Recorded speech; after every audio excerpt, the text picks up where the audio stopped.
Now I will present third speaker in this session of acute kidney injury, Dr. Noha Al-Kholi, lecturer of internal medicine and nephrology, renal unit, Alexandria University, one of the most active lecturers in our unit. She will talk about acute kidney injury prevention and the non-dialytic therapy. Dr. Noha. Bismillahirrahmanirrahim. Thanks, dear professor, for inviting me to give a lecture in Nephrotoxic. We'll talk about AKI prevention, the non-dialytic management. AKI is defined as the abrupt loss of kidney function that results in decline in glomerular filtration rate, retention of urea and nitrogenous waste products, and dysregulation of extracellular volume and electrolytes. It's a common diagnosis in hospitalized patients, often occurring in patients with multiple comorbid conditions, and it's associated with significant increase in both short and long-term morbidity and mortality. The main principles of AKI prevention and non-dialytic therapy include careful assessment of volume status and hemodynamic support as indicated per patient, nutritional support, medications review, electrolyte and acid-base abnormalities should be corrected, drugs used in AKI, and to treat aggressively any reversible cause. We'll start with medications and nephrotoxic agents. Patients with AKI should be very well reviewed closely for nephrotoxic agents. Any drug with potential nephrotoxicity should be stopped. In addition, on the other hand, we have certain medications which are not nephrotoxic but are primarily eliminated by the kidney, and they will accumulate in the presence of reduced GFR, and so they are to be avoided or used with dose adjustment. The most famous examples for nephrotoxic medications, vancomycin, where costs of containing nanospheric vancomycin have been described in patients with vancomycin-associated AKI, especially if used in high doses and with declining renal function. It was found also that the addition of piperacillin tazobactam antibiotic with vancomycin of unknown etiology and unclear mechanism will potentiate vancomycin-associated nephrotoxicity. Other common medications are non-steroidals, ACE inhibitors, and ARBs, and they are to be avoided in AKI. This is an example of medications which are commonly cause of AKI: aminoglycosides, non-steroidal, ACE inhibitor, ARBs, cisplatin, and zoledronic acid, commonly used in malignancy patients, and of course, iodinated contrast. On the other side of the table, the medications which commonly require dose adjustment of the most important, all antimicrobials need dose adjustment, almost all of them: allopurinol, digoxin, lithium, novel anticoagulants, low molecular weight heparin, they all need dose adjustment in renally impaired patients. For the second point is the hemodynamic support and fluid therapy in AKI patients. Although under normal conditions, relatively constant renal blood flow can be maintained through autoregulation, but unfortunately this autoregulation is disrupted in AKI.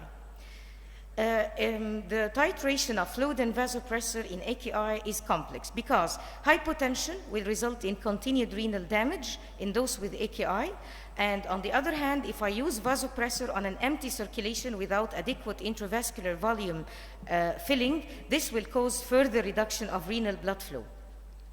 On the other hand, most of AKI patients are at least at risk for volume overload. Therefore, it can be assumed that those patients with reduced renal perfusion and who can augment their cardiac output by expansion of their intravascular volume would benefit from fluid resuscitation. Although the old theory that administration of IV fluids is important in AKI patients, actually it is commonly said that it can have an initial benefit, but later on it will cause fluid overload and harm. And there are a lot of retrospective studies which showed association between positive fluid balance and mortality in critically ill patients.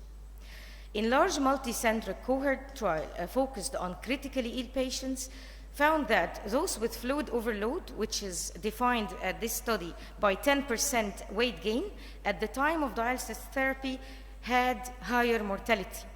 And the old principle of early goal-directed therapy in septic patients, which was emphasizing on very well hydration using crystalloids, inotropes, and transfusion, now it is found that it had no benefit on mortality or the need for renal replacement therapy in 3 subsequent large trials.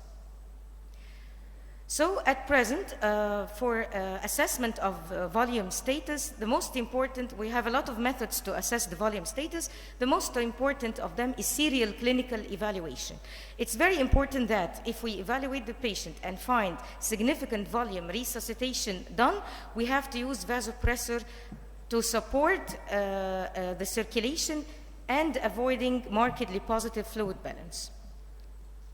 What about the choice of fluid therapy used, colloid versus crystalloid? Colloids such as albumin, hydroxyethyl starches, and gelatins rely on oncotic gradient to selectively expand the intravascular space, while crystalloids will equilibrate between the intra and extravascular spaces. Albumin appears to be relatively safe but more expensive alternative resuscitation fluid. In the saline versus albumin fluid evaluation, the SAFE trial, it used albumin versus saline in ICU patients. They received 4% human albumin versus normal saline, and the study showed that there was no renal or mortality benefit in the albumin group in comparison to the saline group. Just less volume was needed to resuscitate by albumin rather than saline. And so albumin is especially important in certain situations where we need to give less volume, and we all know that the 2 main indications for albumin transfusion in renal patients are sepsis or septic shock due to spontaneous bacterial peritonitis or other cause in cirrhotic patient, and it's very important to be used when we do large volume paracentesis, which is exceeding 5 liters paracentesis for the patient with end-stage liver disease, because this will guard against hepatorenal syndrome and AKI. It's to be noted that albumin and other colloids should be avoided in patients with traumatic brain injury due to increased risk of mortality. Regarding the hydroxyethyl starch, several trials have demonstrated even renal toxicity with the use of hypertonic starch because it causes osmotic nephrosis. And this was a study called CHEST study done on 7,000 ICU patients comparing saline with isotonic hydroxyethyl starch, and it found increased risk for renal replacement therapy in the group received starch, 7% versus 5.3% in the crystalloid group. And following the publication of this study, the FDA added additional warning to the packaging of HSES, hydroxyethyl starch. Okay, well, if we are using crystalloids, the question now is what or which fluid to use. We compare the physiologic balanced salt solution like Ringer's lactate, Ringer's acetate versus normal saline. The isotonic normal saline has significantly higher chloride content than the extracellular space in human. It's 154 millimole per liter versus 110 millimole per liter. And patients receiving normal saline are at high risk for developing hyperchloremic metabolic acidosis. Hyperchloremia was associated with increased vascular resistance in the kidney, increased renin activity, and decreased GFR. In healthy volunteers, studies showed that if we administer normal saline, this was associated with increased extravascular volume, decreased renal cortical tissue perfusion compared with normal saline. This study was done with Yunus et al. Was done on 760 ICU patients. It compared the use of chloride liberal versus chloride restrictive intravenous fluid administration in critically ill patients, and the result was that chloride restricted group had lower incidence of AKI in comparison to the normal saline group, and lower rate of needing renal replacement therapy. What about the use of diuretics in AKI? Loop diuretics theoretically can attenuate ischemic tubular injury through decreasing metabolic demand in the oxygen-poor renal medulla through inhibition of sodium-potassium chloride co-transporter. However, clinical trials have failed to consistently show a benefit of diuretics in AKI. And thus, the KDIGO guidelines recommend against the use of diuretics to treat AKI itself, but it only has a role in treating volume overload with AKI. The important issue of nutrition and glycemic control in AKI patients. AKI is a catabolic state, and patients with AKI may need support whether by enteral or parenteral nutrition. In general, the enteral route is preferred than the parenteral route to avoid volume overload and give better caloric intake. Restriction of salt and fluid becomes crucial in management of oliguric renal failure patients. Critically ill patients should receive adequate protein nutrition, at least 1 gram per kg per day protein should, but we should avoid hyperalimentation, giving intravenous protein-rich fluids, because this will increase blood urea nitrogen and cause water loss with subsequent hypernatremia. Regarding the glycemic control, KDIGO guideline recommends maintaining blood sugar level between 110 and 104.9 in critically ill patients, because the potential renal benefit of this glucose control was demonstrated in a single-center study in post-surgical patients, and they compared group of restricted or glycemic control, where blood glucose was maintained between 80 and 110, versus loose glycemic control, 180 to 200 milligram per deciliter. And it was found that the incidence of severe AKI and renal replacement therapy was lower in the intensive glycemic control arm. Electrolyte and acid base, of course, time will not allow us to discuss all electrolyte imbalances which will occur, but most importantly is hyperkalemia. It's critical to avoid life-threatening cardiac arrhythmia. As we all know that we can get rid of potassium through stabilization. First of all, we need to cardioprotection through calcium gluconate. Then we need to get rid of potassium through transcellular potassium shift using glucose insulin, beta-2 adrenergic agonist, sodium bicarb only in the setting of metabolic acidosis, or to remove potassium from the body through either the GIT using cation exchange resin or loop diuretics through the kidney. Regarding metabolic acidosis, the most important is that we have to diagnose well what's the cause of this metabolic acidosis, because AKI is associated with sepsis, with shock, so we have to make sure that there's no underlying lactic acidosis, treatment of the cause, and then give base, sodium bicarb or other base equivalent to treat acidosis conservatively if we are not going to do renal replacement therapy. What about drugs which could be used in AKI? A lot of studies have been done for using drugs to treat AKI. First of all, vasodilators. The rationale for vasodilator therapy in AKI is that improved renal perfusion may reduce renal damage. But strong evidence supporting this approach is actually lacking. Examples on those vasodilators which could be used: phenyldopam. Phenyldopam is a short-acting selective dopaminergic receptor agonist with slightly more potent activity at the D1 receptor than the dopamine. Unlike dopamine, it has no beta adrenergic or alpha adrenergic receptor activity. In the kidney, the D1 receptors are present in renal arteries, afferent and efferent arterioles, where activation of these receptors will lead to vasodilatation and improved renal perfusion. In addition, activation of those receptors in renal tubule causes natriuresis and diuresis. A meta-analysis of 16 randomized studies concluded that vasodilator therapy with phenyldopam reduces the need for renal replacement therapy. However, larger trials need to be conducted before using phenyldopam could be recommended. On the other hand, using low-dose dopamine, 1 to 5 mic per kg per minute, was actually in all studies found to be associated with even worsening renal function, and all guidelines recommend against the use of low-dose dopamine in AKI. Calcium channel blocker, their use was experimental and give great results, but in animal models. in human, not proven yet. We'll talk about 3 short examples of management of AKI in certain situations. Rhabdomyolysis, for example. AKI is a life-threatening complication of rhabdomyolysis. Predictors of development of AKI in rhabdomyolysis include peak CK level higher than 6,000 international units per liter, the presence of dehydration, sepsis, the presence of hyperkalemia or hyperphosphatemia on presentation, the presence of hypoalbuminemia. Those are poor predictors for developing AKI in rhabdomyolysis patients. The most important measure to prevent AKI in such condition is early expansion of the extracellular volume. It's the cornerstone of management.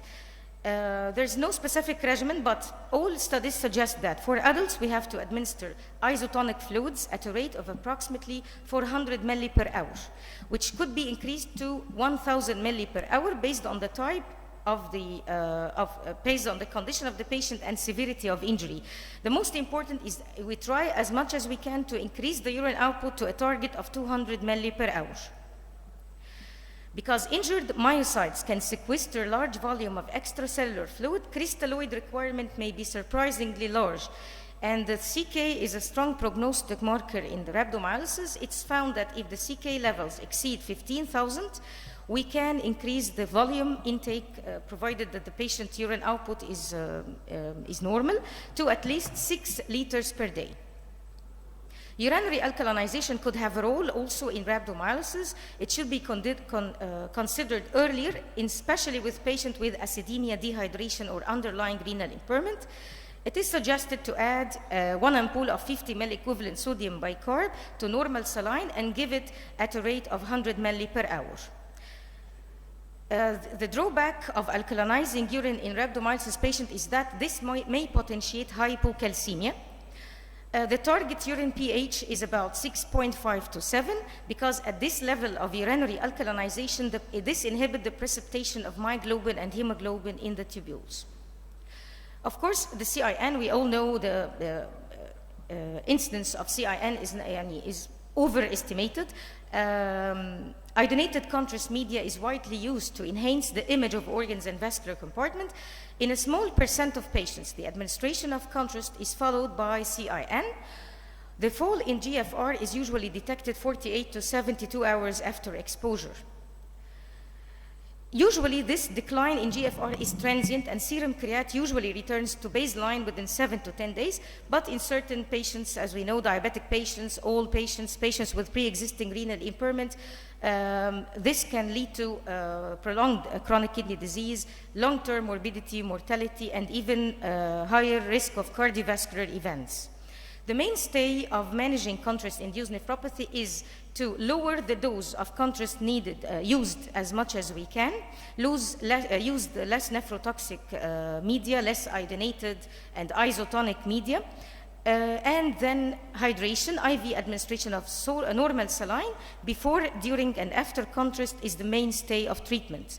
The use of sodium bicarb is debatable, but it could be important in those with risk of volume overload. We cannot give enough fluids.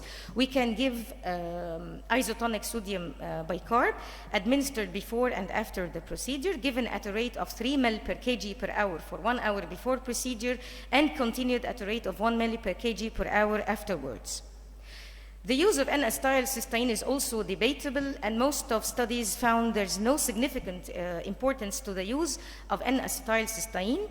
It could be used at a dose of 1,200 every 12 hours before and after procedure, but as I said, it has a borderline benefit. The use of statins was studied in a lot of studies, and they all concluded that it has a role in patients with acute coronary syndrome undergoing coronary angiography, rather than the use of statin in CIN due to other cause. Finally, the tumor lysis syndrome. It's a common syndrome. It's a common problem we see in patients with hematological malignancies. It can occur either spontaneously or after chemotherapy. It occurs when tumor cells release their contents in bloodstream, either spontaneously or after therapy. It can be diagnosed by Cairo and Bishop classification into laboratory and clinical manifestations. Lab findings include hyperuricemia, hyperkalemia, hyperphosphatemia, and hypocalcemia. Clinical tumor lysis is present when there is high creat level, seizures, or cardiac dysrhythmia. And this shows the precipitation of crystals inside different parts of the kidney, and this is actually the pathophysiologic mechanism. Prevention of acute kidney injury in tumor lysis, most importantly, is to receive adequate intravenous hydration before even starting chemotherapy in high-grade hematological malignancies. This usually is accomplished with hyperhydration by means of IV fluids reaching about 2,500 to 3,000 ml per square meter per day in patients with high risk. The role of diuretics could be used after very well hydration. We can use forced diuresis to maintain urine output at a rate of 2 ml per kg per hour. And of course, the very important role for anti-hyperuricemic treatment, we can give it prophylactic before chemotherapy in high-grade hematological malignancies. Either the use of allopurinol, febuxostat, raspuricase can preserve and improve renal function and reduce serum phosphorus for raspuricase level as a secondary beneficial effect. Long-term monitoring, the last slide. Renal recovery in most cases is not complete after acute kidney injury. All the patients with AKI are prone to subsequent AKI, and they should be followed up regularly, and any nephrotoxic drug should be avoided in the future. Thank you.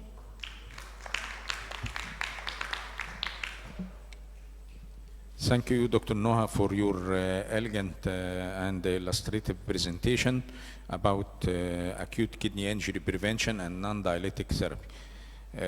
Because of short of time, we shall close this session. Thank you, Noha.